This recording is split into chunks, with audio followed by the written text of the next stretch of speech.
എല്ലാ പ്രേക്ഷകർക്കും before better life എന്ന ചാനലിലേക്ക് സ്വാഗതം. ടറോട്ട് കാർഡ് റീഡിംഗ് ആണ്. നിങ്ങൾ മനസ്സിൽ ആഗ്രഹിച്ച ആഗ്രഹങ്ങൾ സാധിക്കുമോ എന്നാണ് നാം നോക്കുന്നത്. നിങ്ങൾക്ക് എല്ലാവർക്കും അറിയാം, ടറോട്ട് കാർഡ് റീഡിംഗ് ആണ്. എല്ലാവർക്കും റെസനേറ്റ് ആവണമെന്നില്ല. റെസനേറ്റ് ആവുന്നവർ സ്വീകരിക്കുക, അല്ലാത്തവർ വിട്ടുകളയുക. പക്ഷെ ഇത് കാലാതീതമാണ്. നാം ഇവിടെ ടറോട്ട് കാർഡ് റീഡിങ്ങിൽ നോക്കുന്നത് 3 ടറോട്ട് കാർഡുകൾ വെച്ചുകൊണ്ട് ഒരു കോമൺ റീഡിംഗ് ആണ് നോക്കുന്നത്. അതായത് നിങ്ങൾ ഒരു കാര്യത്തെ ഉദ്ദേശിച്ച് ഈ റീഡിങ് കാണുക, അത് സംഭവിക്കുമോ അല്ലെങ്കിൽ അതിനുള്ളിൽ എന്തൊക്കെയാണ് ഉള്ളതെന്ന് നമുക്ക് നോക്കാം. അപ്പോൾ നിങ്ങൾ മനസ്സിൽ ആഗ്രഹിച്ച ആഗ്രഹങ്ങൾ സാധിക്കുമോ? അപ്പോൾ നിങ്ങളുടെ മനസ്സിൽ ഉള്ള ആഗ്രഹങ്ങൾ എന്തൊക്കെയാണ് എന്നുള്ളതാണ് നാം നോക്കുന്നത്. അത് സാധിക്കുമോ എന്നുള്ളതാണ്. ഇപ്പോൾ നിങ്ങളുടെ മനസ്സിലൊരു ആഗ്രഹം ഉണ്ടാകാം, ചിലപ്പോൾ ആഗ്രഹങ്ങളാകാം. അത് സാധിക്കുമോ ഇല്ലയോ എന്നുള്ളതിലേക്കാണ് നാം നോക്കുന്നത്. നമുക്കിവിടെ ടറോട്ട് കാർഡുകൾ 3 എണ്ണമാണുള്ളത്. ഒന്നാമത് കിങ്സ് ഓഫ് കപ്പും, രണ്ടാമത് എയ്സ് ഓഫ് പെൻറ്റക്കിൾസും, മൂന്നാമത് ദി മൂൺ എന്ന് പറയുന്ന കാർഡുമാണ്. നമുക്ക് ഒന്നാമത്തെ കാർഡിലേക്ക് പോകാം. കിങ് ഓഫ് കപ്സ് ആണ്. ഇത് ടറോട്ട് കാർഡിലെ ഏറ്റവും പ്രധാനപ്പെട്ട ഒരു കാർഡാണ്. നിങ്ങൾക്ക് എല്ലാവർക്കും അറിയാം. നമുക്ക് ഓരോ കാർഡിനെയും വിശദമായി പോകുന്നതിൻ്റെ ഭാഗമായിട്ട് ഒന്നാമത്തെ കാർഡിലേക്ക് പോകാം. നിങ്ങൾ മനസ്സിൽ ആഗ്രഹിച്ച ആഗ്രഹങ്ങൾ സാധിക്കുമോ എന്നുള്ളതാണ് നമ്മുടെ ചോദ്യം. സമതുലിതമായൊരു ഹൃദയമാണ് നിങ്ങൾക്കിപ്പോൾ ഉള്ളത്. ധൈര്യത്തോടെ ആഗ്രഹങ്ങളെ നിങ്ങൾ കൈകാര്യം ചെയ്യുന്നുണ്ട്. തീർച്ചയായിട്ടും നിങ്ങൾ നടക്കാൻ ആഗ്രഹിക്കുന്ന, ഇഷ്ടപ്പെടുന്ന കാര്യത്തെ മനസ്സിന് നിങ്ങൾ കൃത്യമായി കൊണ്ടുപോകുന്നുണ്ട്. നിങ്ങളുടെ ആഗ്രഹം സ്നേഹത്തിലോ ആന്തരിക കണക്ഷനിലോ ബന്ധപ്പെട്ടതാകാം.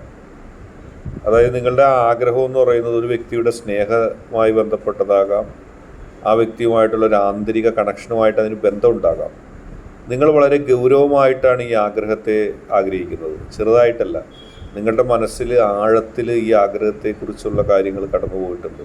അതായത് ഒരു ഹൃദയ മുഴുവനുള്ളൊരാഗ്രഹമാണ്, അല്ലാതെ ചെറിയ ആഗ്രഹമല്ല. നിങ്ങൾക്കറിയാൻ കഴിയും, നിങ്ങളുടെ ആഗ്രഹത്തെക്കുറിച്ച് നിങ്ങൾ ചിന്തിക്കുമ്പോൾ നിങ്ങൾക്ക് മനസ്സിലാക്കാൻ കഴിയുന്നത് അത് തന്നെയാണ്. എന്നാൽ നിങ്ങളതിനെ ഇമോഷണലായി നിയന്ത്രിച്ചിട്ടുണ്ട്. അത് നടന്നില്ലെങ്കിൽ ദുഃഖം ഉണ്ടാവും, വിഷമം ഉണ്ടാവും, നടക്കുമോ ഇല്ലയോ എന്നുള്ള ആശങ്കയുണ്ട്. പക്ഷെ നിങ്ങളത് ഇമോഷണലായിട്ട് നിയന്ത്രിച്ചിട്ടുണ്ടെന്നുള്ളതാണ് ഏറ്റവും വലിയ കാര്യം. ഈ കാർഡ് നിങ്ങൾക്ക് കൃത്യമായി ഒരു വിശ്വാസത്തോടെ തന്നെ നിങ്ങൾ സമീപിക്കേണ്ടതാണ്. കാരണം നിങ്ങളുടെ മനസ്സിൽ ഈ ആഗ്രഹം വല്ലാതെ ഉണ്ട് എന്ന് നേരത്തെ പറഞ്ഞല്ലോ. ആ ആഗ്രഹത്തിലേക്ക് പോകുമ്പോൾ നിങ്ങളുടെ മനസ്സിൻ്റെ ഉള്ളിൽ ഒരുപാട് ആഴത്തിൽ തന്നെയാണ് നിങ്ങൾ ആ ആഗ്രഹത്തെ ഇഷ്ടപ്പെടുന്നത്. ഈ ആഗ്രഹം സത്യസന്ധമാണ്, ഏറ്റവും വലിയൊരു പ്രത്യേകതയാണ്. നിങ്ങൾ വിശ്വാസത്തോടെ സമീപിക്കുമ്പോൾ ഈ ആഗ്രഹം തീർച്ചയായിട്ടും സാധിക്കും. കാരണം ഇത് സത്യസന്ധമായൊരാഗ്രഹമാണ്, അത് നിങ്ങൾക്കറിയാം.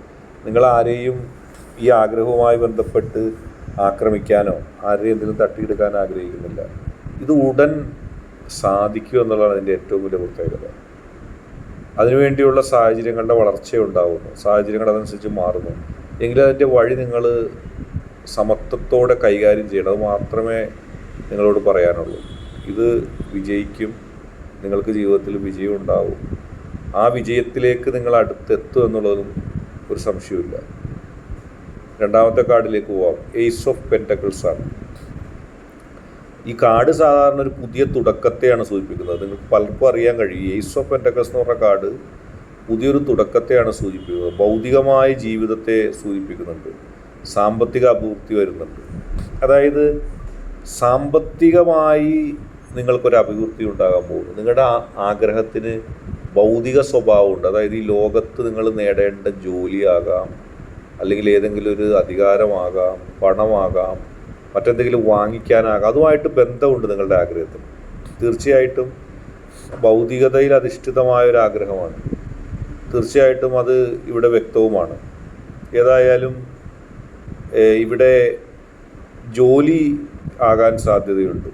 സ്വപ്നം സഫലമാക്കാൻ യഥാർത്ഥ വഴികൾ തുറക്കാൻ പോകുന്നു. ഒരു ജോലിയാണെങ്കിൽ നിങ്ങളുടെ അതിൻ്റെ ടെസ്റ്റുകളിലേക്കും പരീക്ഷകളൊക്കെ എഴുതി അതിലേക്ക് വരുന്നു. ഒരാളെ സ്നേഹിക്കുകയാണെങ്കിൽ, ആഗ്രഹിക്കുകയാണെങ്കിൽ, അയാൾ നിങ്ങൾ ഇഷ്ടപ്പെടുന്ന ചില സാഹചര്യങ്ങളുണ്ടാവും.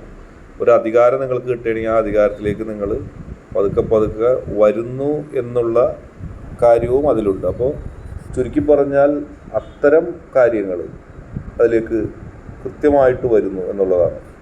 തീർച്ചയായിട്ടും നിങ്ങൾ ഭയപ്പെടാനില്ല.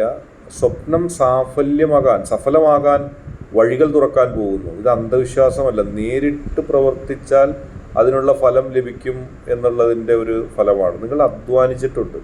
തീർച്ചയായിട്ടും ഈ ആഗ്രഹം നേടാൻ അല്ലെങ്കിൽ ഈ ആഗ്രഹം നടക്കാൻ നിങ്ങളുടെ അധ്വാനം ഉണ്ടായിട്ടുണ്ട്. ആശയമല്ല, പ്രവർത്തനമാണ് ഇവിടെ പ്രധാനം. എല്ലാവർക്കും നിങ്ങളെപ്പോലെ ഇപ്പോൾ നിങ്ങൾ ഈ ആഗ്രഹം നേടാൻ പോകുന്ന പോലെ എല്ലാവർക്കും അവസരമുണ്ട്. പക്ഷേ ഇവിടെ ആശയമല്ല, പ്രവർത്തനമാണ് പ്രധാനം. നിങ്ങളുടെ ആഗ്രഹം യാഥാർത്ഥ്യമാക്കുക എന്നുള്ളത് വല്ലാതെ സംഭവിക്കാൻ പോകുന്നൊരു കാര്യമാണ്. അത് നിസ്സാര സംഭവമല്ല. നിങ്ങൾക്കത് അറിയാൻ കഴിയും. യഥാർത്ഥത്തിൽ ഏറ്റവും നല്ല സമയമായതുകൊണ്ടാണ് ഇത് നിങ്ങൾക്ക് നടക്കുന്നത്. നിങ്ങളുടെ ആഗ്രഹം, നിങ്ങളുടെ ആഗ്രഹത്തിലേക്കുള്ള നിങ്ങളുടെ വഴി, ഇതെല്ലാം യഥാർത്ഥത്തിൽ ഏറ്റവും നല്ലൊരു സമയത്താണ്. ടൈമിംഗ് ആണ് നിങ്ങൾക്ക് ഏറ്റവും ഗുണകരമായിട്ടുള്ളത്. നിങ്ങളുടെ ആഗ്രഹം ഏതാ എന്നൊന്നുമില്ല. ചിലപ്പോൾ ഈ ഒരു സമയത്ത് നടന്നില്ലായിരുന്നെങ്കിൽ ആ ആഗ്രഹം നടക്കില്ലായിരുന്നു. അത് പ്രധാനമുണ്ട്. അതുകൊണ്ടാണ് ടൈമിംഗ് എന്ന് പറയുന്നത്. നിങ്ങൾ ആഗ്രഹിച്ചതും ഈശ്വരൻ അതിന് കൽപ്പിച്ചതും ഒക്കെ ഒരേ സമയത്തായി. അത് നിങ്ങളുടെ ഭാഗ്യമാണ്. അല്പവും കൂടി അങ്ങോട്ട് മാറിപ്പോയെങ്കിൽ ചിലപ്പോൾ അത് നടക്കാതെ പോകുമായിരുന്നു എന്നുള്ള കാര്യം കൂടിയുണ്ട്. നമുക്ക് മൂന്നാമത്തെ കാർഡിലേക്ക് പോകാം. ദി മൂൺ എന്ന് പറയുന്ന കാർഡാണ്. ഭ്രമം, കുഴപ്പം, മനസ്സിലുള്ള ആശങ്ക. ഇതാണ് ഈ കാർഡിൻ്റെ ഒരു പൊതു സ്വഭാവം. അതായത് സംശയം, മനസ്സിലെ ആശങ്ക, ഒരു ഭ്രമം, അതിൽ ഉൾപ്പെടുക. അങ്ങനെ ഒരു അവസ്ഥയാണ് ഈ മൂന്നാമത്തെ കാർഡ് യഥാർത്ഥത്തിൽ. ഈ കാർഡ് നിങ്ങളുടെ ആഗ്രഹം മനസ്സിൽ അത്രയും ഉറപ്പായിട്ടില്ലെന്നതിൻ്റെ അടയാളമാണ്. നടക്കോ ഇല്ലയെന്ന് നിങ്ങൾക്ക് സംശയം. ആഗ്രഹമുണ്ട്, ഇപ്പോഴും നിങ്ങൾക്ക് സംശയമുണ്ട്. നടക്കുന്നതിൻ്റെ പടിവാതിൽക്കൽ എത്തി നിൽക്കുമ്പോഴും നിങ്ങൾ സംശയിക്കുകയാണ് നടക്കുമോ ഇല്ലയോ എന്നുള്ളത്. നിങ്ങളുടെ ഉള്ളിലോ പുറത്തോ ചില കുഴപ്പങ്ങളുണ്ട്. സംശയങ്ങൾ നിങ്ങളിൽ ചിലർ ബോധപൂർവ്വം നിങ്ങളുടെ അടുത്ത് വന്നിരുന്ന് ഓതിത്തരികയാണ്. അതായത് ആ സംശയം ഓതിത്തരുന്ന വ്യക്തിക്ക് മനസ്സിലായി നിങ്ങളിത് രക്ഷപ്പെടാൻ പോവുകയാണ്, നിങ്ങൾ വളരാൻ പോവുകയാണ്. അതുകൊണ്ട് അത് തടയിടാൻ വേണ്ടി ആ പടിവാതിക്കലെത്തുമ്പോൾ നിങ്ങളിലേക്ക് ചില പ്രശ്നങ്ങൾ ഉണ്ടാക്കാൻ ശ്രമിക്കുന്നു. വ്യക്തമായ നിങ്ങളുടെ ആവശ്യം സത്യസന്ധമാണോ, നിങ്ങൾ വല്ല തെറ്റും ചെയ്തിട്ടുണ്ടോ എന്ന് നിങ്ങളുടെ മനസാക്ഷിയോട് തന്നെ ചോദിക്കുക. ഇല്ലയെന്ന് ഉത്തരം കിട്ടും. പിന്നെ നിങ്ങൾ എന്തിനാണ് ഈ ആളുകൾ ഓതിത്തരുന്ന ഭ്രമങ്ങളിൽ വിശ്വസിക്കുന്നത്? നിങ്ങളുടെ ചിന്തയിൽ ഭൂതകാലത്തെ മുതലുള്ള ചില ഓർമ്മകളും ഒക്കെ പിന്തുടരുന്നുണ്ട്. അതായത് നിങ്ങളൊരു കാര്യം നേടുമെന്ന് ഉറപ്പായപ്പോൾ നിങ്ങളെ തകർക്കാനായിട്ട് ചില ആളുകൾ നിങ്ങൾക്കൊപ്പം കൂടാൻ ശ്രമിക്കുന്നുണ്ട്. അവരെ നിങ്ങൾ വിശ്വസിക്കാതിരിക്കുക. കാരണം അവരല്ല നിങ്ങളുടെ കാര്യം തീരുമാനിക്കുന്നത്. നിങ്ങളുടെ മനസ്സിൽ ആഴത്തിലുള്ള ഒരു ഇമോഷനുണ്ട്. നിങ്ങളുടെ അവസ്ഥ കണ്ടിട്ട് നിങ്ങളുടെ ശക്തി നിങ്ങൾക്കൊരു നല്ല അവസരം നൽകുകയാണ്. പക്ഷേ നിങ്ങളുടെ മനസ്സിൻ്റെ ഉള്ളിൽ ഇന്നർ ഫിയർ ഉണ്ടാവുന്നു. ഉള്ളിലൊരു ദുഃഖം, ഭയം ഉണ്ടാവുന്നു. അത് ഭയം ചിലർ ഉണ്ടാക്കി തീർക്കുന്നതാണ്. നിങ്ങളെ തകർക്കാൻ, നിങ്ങളെ നശിപ്പിക്കാൻ, നിങ്ങൾ ലക്ഷ്യം കൈവരിക്കുന്നത് തടയാൻ. ഇതിനൊക്കെ വേണ്ടി അവർ ശ്രമിക്കുന്നതാണ്. അവരുടെ ശ്രമങ്ങളൊന്നും നിങ്ങൾ ഭയപ്പെടേണ്ട. നിങ്ങൾ ഭയപ്പെടാതിരിക്കുക എന്നുള്ളതാണ് ഏറ്റവും പ്രധാനമായിട്ട് വേണ്ടത്. ഭയപ്പെട്ടാൽ നിങ്ങൾക്ക് അതിൽ ബുദ്ധിമുട്ടുണ്ടാവും. ഭയപ്പെടാതെ നിങ്ങൾ മുന്നോട്ട് പോയാൽ നിങ്ങൾക്കതിൻ്റെ ശക്തി ലഭിക്കും. തീർച്ചയായും പോസിറ്റീവായിട്ട് പോവുക. തീർച്ചയായും നിങ്ങൾക്ക് നിങ്ങളുടെ ആഗ്രഹം സാധിക്കും. ഏറ്റവും അവസാനത്തെ ലാപ്പിൽ നിങ്ങൾ വിജയിക്കുമെന്ന് ഉറപ്പുള്ളപ്പോൾ നിങ്ങൾക്കെതിരെ പ്രവർത്തിക്കുന്നവരെയാണ് നിങ്ങൾ കൂടുതലായിട്ട് സൂക്ഷിക്കേണ്ടത് എന്നുള്ളത് ഓർക്കുക. ഇന്നത്തെ റീഡിങ് നിങ്ങൾക്കെല്ലാവർക്കും ഇഷ്ടപ്പെട്ടു എന്ന് കരുതുന്നു. റീഡിങ് ഇഷ്ടപ്പെട്ടാൽ ലൈക്ക് ചെയ്യുക, ഷെയർ ചെയ്യുക. കൂടാതെ ചാനൽ സബ്സ്ക്രൈബ് ചെയ്യുക. ആദ്യമായിട്ട് കാണുന്നവർ തീർച്ചയായിട്ടും ഈ ചാനൽ സബ്സ്ക്രൈബ് ചെയ്യുക. കാരണം നിങ്ങളുടെ പിന്തുണയാണ് കൂടുതൽ വീഡിയോകൾക്ക് പ്രചോദനമാവുന്നത്.